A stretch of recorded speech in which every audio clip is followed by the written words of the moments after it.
बताओ पुत्री, कौन है वो?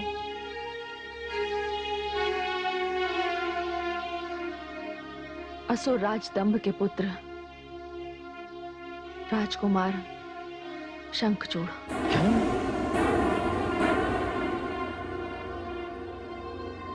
हाँ पिताश्री।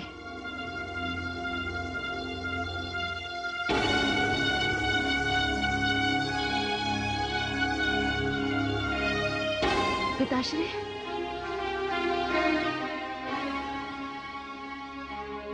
माताश्री, मैं जानती थी, इसी की आशंका थी, किंतु राजकुमार शंखचूड़, मैंने तो पति रूप में आपका वर्ण कर लिया है। संसार की कोई भी शक्ति अब मुझे अपने निर्णय से डिगा नहीं सकती, अपने वचन से डिगने को बाध्य नहीं कर सकती। या तो मैं अपने मन के आराध्य का वर्ण करूंगी या मृत्यु का। यह मेरा अटल निर्णय है।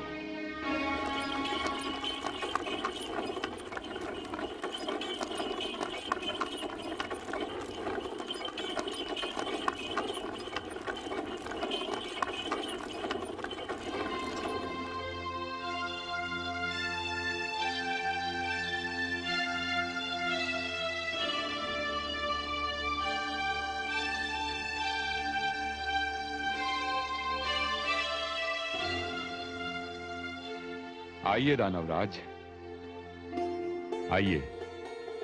प्रणाम कुलगुरु। आयुष्मान भव। कहिए, असमय आने का कैसे कष्ट किया? हे असुर कुलगुरु, मैं आपसे कुछ परामर्श करने आया हूं। कहिए दानवराज। हे गुरुदेव, राजकुमार शंखचूड़ अपनी तपस्या समाप्त कर कल राजधानी लौट रहे हैं। आप तो जानते हैं, तब के लिए जाते समय राजकुमार शंखचूड़ को मैं युवराज के पद पर बिठाना चाहता था, किंतु उन्होंने अस्वीकार कर दिया था। दानवराज, राजकुमार शंखचूड़ ने युवराज पद अस्वीकार करके समस्त दानव जाति पर उपकार किया। अब अवसर आ गया है कि आप उन्हें युवराज पद पर नहीं, उन्हें अपने स्थान पर, अपने सिंहासन पर बैठाइए। कितनी सुंदर बात कही है गुरुदेव आपने। मैं भी यही परामर्श करने आया था। दानवराज, आप मेरे कहने का अर्थ ही नहीं समझे। गुरुदेव? हाँ दानवराज, राजकुमार शंखचूड़ को दानवों का राजा घोषित करने के लिए मेरे पास दो कारण हैं। पहला कारण तो यह है कि राजकुमार वरदान में असीम शक्तियां प्राप्त करके आ रहे हैं, किंतु उनमें असुर संस्कारों की अत्यधिक कमी है। उन पर देवताओं के संस्कारों का अधिक प्रभाव है। मेरा दूसरा कारण यह है कि जब आप राजकुमार को सिंहासन पर बैठाएंगे तो नियम अनुसार उन्हें सिंहासन छूकर प्रतिज्ञा करनी पड़ेगी। वो प्रतिज्ञा जो आपने अपने पिता से की थी, किंतु उसे पूरा नहीं किया। गुरुदेव, मैं आपका तात्पर्य समझ गया। उस प्रकार प्रतिज्ञा करने से राजकुमार शंखचूड़ वचनबद्ध हो जाएंगे और वे दानवों को वो सब कुछ दे पाएंगे जो मैं उन्हें नहीं दे सका। हे गुरुदेव, कल राजकुमार शंखचूड़ के राजसभा में आते ही मैं उनके दानव राज होने की घोषणा कर दूंगा।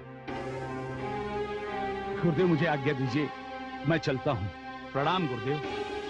यशस्वी भव।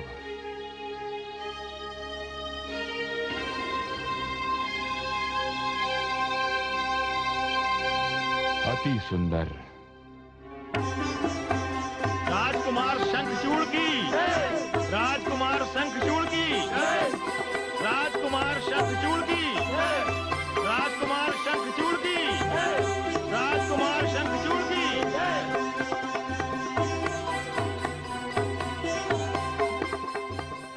कीर्तिमान भव पुत्र।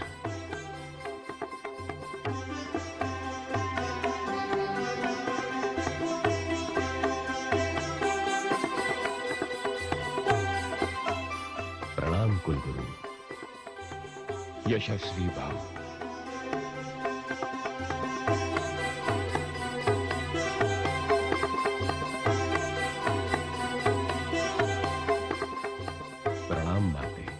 आयुष्मान भव।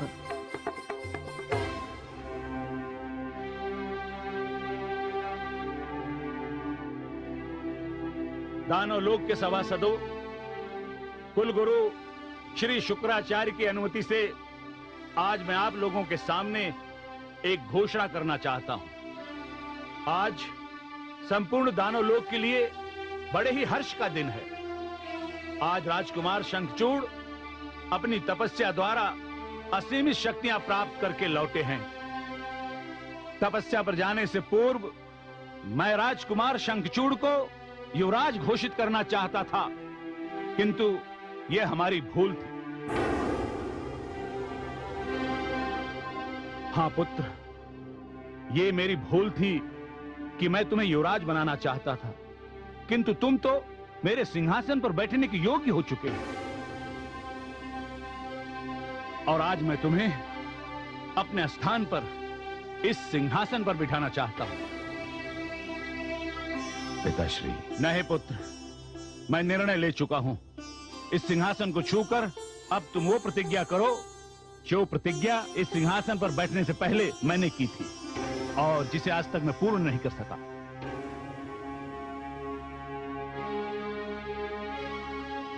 पिताश्री, एक पुत्र के लिए सबसे बड़े सौभाग्य का दिन वो होता है जब वो अपने वचन के साथ साथ अपने पिता द्वारा दिए गए वचन की पूर्ति का सौभाग्य प्राप्त करे। मैं नहीं जानता कि आपने इस सिंहासन को छूकर क्या प्रतिज्ञा की थी, किंतु मैं आपका पुत्र शंखचूड़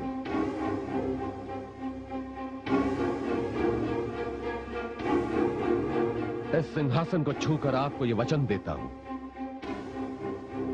कि आपके द्वारा दिए गए आदेश का पालन करूंगा। आदेश दीजिए पिताश्री। तो सुनो पुत्र, मैंने इस सिंहासन को छूकर तुम्हारे पितामह अर्थात अपने पिताश्री को वचन दिया था कि मैं दानवलोक की सीमाओं की वृद्धि करूंगा। मैं समस्त मानवलोक और देवलोक पर अपना अधिकार स्थापित करूंगा। ये कैसी प्रतिज्ञा है पिताश्री?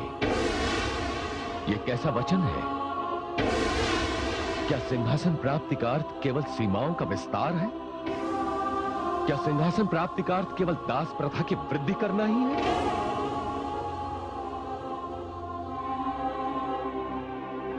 नहीं पिताश्री, नहीं। मैं ऐसा कुछ भी नहीं कर सकूंगा। जानता हूं कि मैं वचनबद्ध हूं,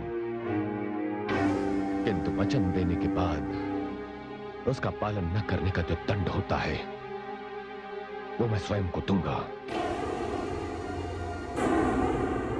अवश्य दूंगा।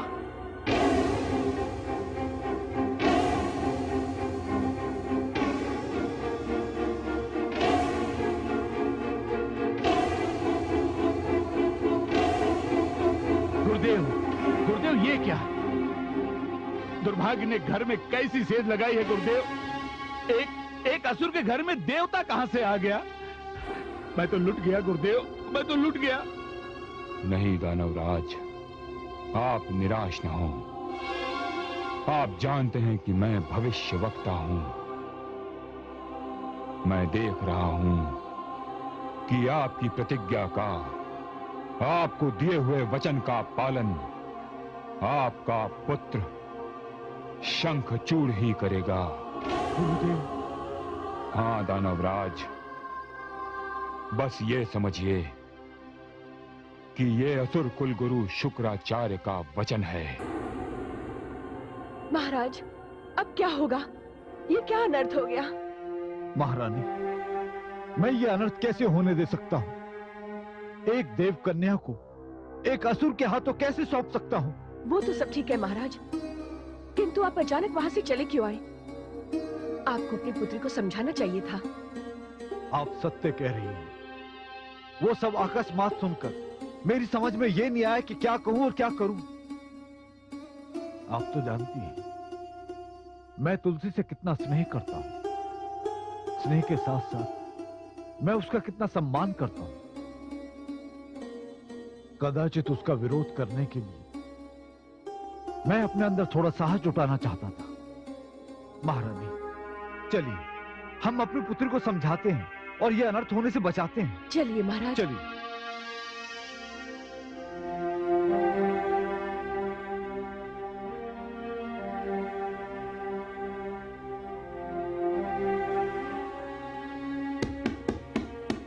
तुलसी, पुत्री तुलसी, तुलसी, पुत्री तुलसी। हैं?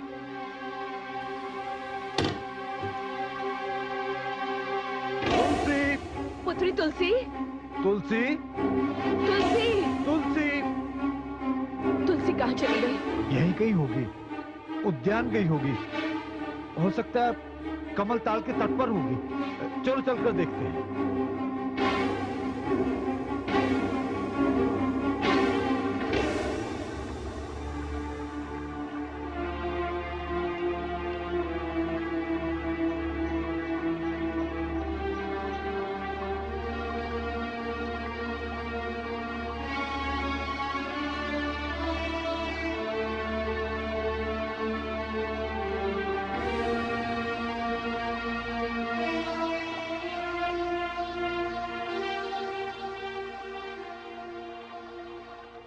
हे नर्मदे, मैं वचनबद्ध हूँ, किंतु मेरे पिताश्री अपनी इच्छा से मेरा विवाह राजकुमार शंखचूड़ से नहीं करेंगे। उधर शंखचूड़ भी इतने स्वाभिमानी हैं कि मेरे पिताश्री की ओर से विवाह का प्रस्ताव गए बिना वो मुझसे विवाह नहीं करेंगे। और इस प्रकार ब्रह्मा जी को दिया गया मेरा वचन व्यर्थ जाएगा। इसलिए मैं ये निर्णय लेके आई हूं कि मैं जल समाधि ले लूं। मेरे पास इसके अतिरिक्त और कोई मार्ग नहीं है। एक मार्ग। प्रणाम हे आदि प्रजापति। सौभाग्यवती भव। हे आदि प्रजापति, आप सत्य जानते हैं, इसीलिए मेरा उपहास कर रहे हैं? नहीं, मैं सत्य जानता हूं, इसीलिए आशीष दे रहा हूं। तुलसी, तुम्हें जीवित रहना है और शंखचूड़ की पत्नी बनना है। किंतु हे आदि प्रजापति। तुलसी, ये तो मैं तुम्हारे भाग्य में लिख चुका हूं। इस समय यदि तुम नर्मदा में कूद भी पड़ोगी तो भी नर्मदा तुम्हें स्वीकार नहीं करेगी। हे आदि प्रजापति, तो आप ही बताइए मैं क्या करूं? तुलसी, यहां से उत्तर दिशा की ओर थोड़ी दूर जाओ। इसी नदी के तट पर एक और युवक खड़ा है जो वचन की उलझन में पड़ा हुआ है और इसीलिए वो वहां जल समाधि लेने आया है। जाकर उसे रोको। यदि उसे रोक लोगी तो तुम्हारा वचन पूर्ण होगा। और उस युवक से कहना कि वचन देने के पश्चात सोचना महापाप है। तुलसी, जाओ और जाकर शंखचूड़ को इस पाप से बचा लो। तो क्या राजकुमार शंखचूड़? हां, वे भी धर्म संकट में पड़े हैं। तुलसी, गंधर्व विवाह की परंपरा ऐसी ही समस्या के निदान स्वरूप बनाई गई है। जाओ तुलसी, शुभ से शीघ्र। मेरा आशीर्वाद तुम्हारे साथ है। प्रणाम है आदि प्रजापति। आयुष्मती भव।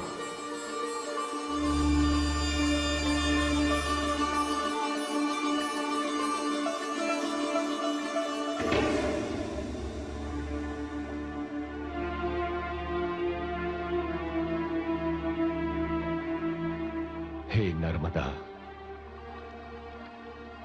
माते आप भली भांति जानती हैं कि मैं विचारों की दोराह पर खड़ा हूं। मैं जानता हूं मैं असुर हूं, किंतु न जाने क्यों मैं अन्य असुरों की भांति उद्दंड नहीं बनना चाहता। परंतु इसी काल में मेरे हृदय में एक दूसरी भावना भी जन्म लेती है कि असुर होने के नाते मुझे असुर नीतियों का ही पालन करना चाहिए। पिता को वचन देकर मैं भाग आया। संसार में उससे बड़ा पापी और कोई नहीं होता जो वचन देने के पश्चात अपने वचन का पालन न करे।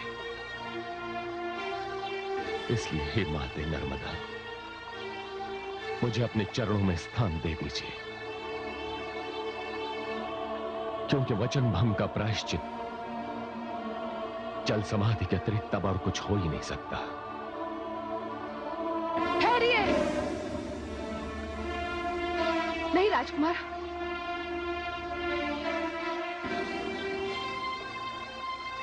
नहीं राजकुमार, रुक जाइए। नहीं राजकुमारी तुलसी, आप लौट जाइए, अब बहुत विलंब हो चुका है। नहीं राजकुमार शंखचूड़, कुछ भी विलंब नहीं हुआ, मैं समय पर पहुंच गई। कदाचित आप नहीं जानते, मैं आपको मन, वचन और कर्म से अपना पति मान चुकी हूं। हमारा विवाह नहीं हुआ तो क्या हुआ? जो संकल्प आपने किया, मुझे भी उसमें अपना सहभागी बना लीजिए। मैं भी आ रही हूं। ठहरिए राजकुमारी, ये आप क्या कर रही हैं? अपने धर्म का पालन कर रही हूं। नहीं राजकुमारी, मैं आपको ऐसा नहीं करने दूंगा। तो फिर इसका एक दूसरा मार्ग भी है। कौन सा मार्ग? देखिए, मैंने ब्रह्मा जी के समक्ष आपको हृदय से अपना पति मान लिया है, किंतु मैंने जो वचन उन्हें दिया, उसमें मेरे पिता बाधा बनकर मेरे सामने खड़े हो गए। मैं अपने पिता से स्नेह करती हूं, इसलिए मेरे अपने धर्म संकट और मेरे पिता के धर्म संकट का एक ही उपाय है कि आप मुझे अपनी पत्नी स्वीकार कर लें। राजकुमारी तुलसी। राजकुमार शंखचूड़, कदाचित असुर प्रवृत्ति का होना इतना बुरा नहीं है जितना किसी को दिए हुए वचन का पालन न करना है। आप मुझसे गंधर्व विवाह कीजिए और मुझे लेकर अपने महल चलिए, जहां बुझे हुए दीपों के साथ आपके माता पिता उदास बैठे हैं।